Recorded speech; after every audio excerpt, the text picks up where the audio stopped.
Tá na scoileanna an athoscailt arís, agus tá fear na scoile ag súil le fáilte ar ais a chur roimh. Tá na scoileanna dúnta le tamil inis, agus ba sé go maith dún ile, fila ar dean ósna súla dulsaíonn an scoil, chula rialta, bí sláinsiúil, eaclaíocht agus bualadh le cairde. Ba rudaí athraithe do cach, déadá lán mothúcháin éagsúla a bheith agat. Déadá ás agus scatamíní a bheith ort, ach b'fhéidir go bhfuil imní ort chomh maith.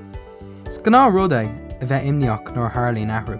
Caróg sé leat sucrústeach má ilann tú ar gná nósanna, agus má ecann tú de cairde agus de bhúnseoirí arís. Tá annach cuid oibre déanta le déanamh cinnte go mbeidh na scoileanna sábháilte do chach nuair a athoscailt ar iad. Ba rialcha agus gnáibh nua le leanúint, ar bhaithe le sábháilte gach duine. Ba do chuid féin le déanamh agatsa. Leanna tróirce a thugann an scoile, maidir le scar fisiciúil, ní na lábha go minic agus úsáid dígáilróir láimhe. Tuair taceíocht do cógáiltaí, tuair clús éasteach do dóibh, má tá sé sin uthú. Ná déan dearmad go bhfuil de tuairimí féin tábhachtach, ghlach páirt in éon phlé, faoin na rialcha agus na gnáibh nua.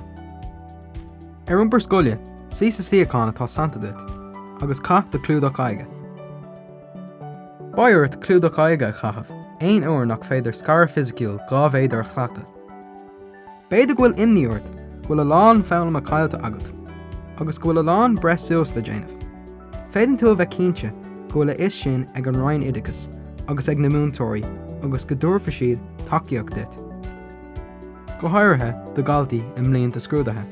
Má tá tú sa céad bhliain, tuig leag a bheith ag súil le $1 chuig an iarbhunscoile, le cairde nua, ábhar nua agus taithí uair. Ba duine éigean ann i gcónaí le ceiriú leat má tá imní ort. Má tá aon imní agat, leabhar le do cheagascóir, le ceann am léana, le cóirleoir, nó le duine fásta a bhfuil minín agat astú. Má tá symptóm COVID-19 agat, ní ceartid freastal ar an scoil, ar bhaithe le sábháilteacht, gach duine.